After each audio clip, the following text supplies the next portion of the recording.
A fatal mass shooting at a rental property under investigation this hour in Rochester. That gunfire erupting inside a home last night as a group of as many as 30 people were shooting a music video. This incident is an example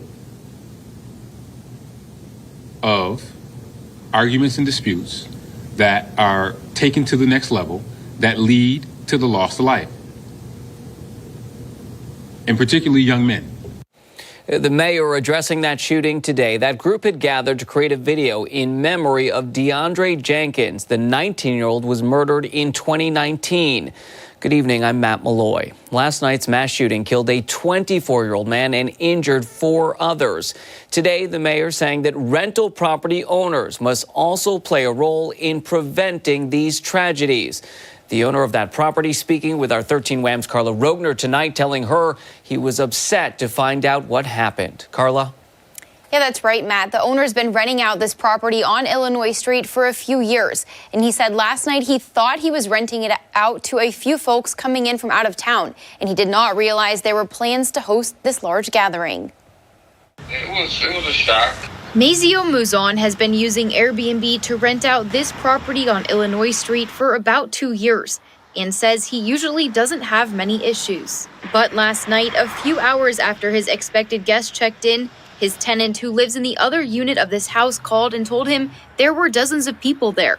So Muzon called police to break up the party and was on his way over.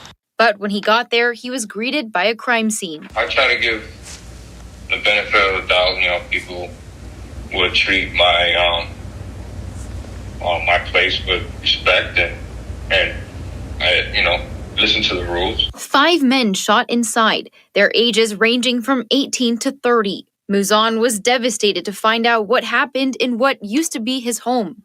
What really hurts is the fact that, I got some great neighbors that I've grown up with around, and for them to be, for that to happen, I'm really sorry. It could be some time before he can rent again, but Muzon says he's working with Airbnb to find better ways to screen his guests. It sucks just to know that this stuff is going on in the city, and for it to happen so close to home, it's like, wow, it's more of an eye-opener.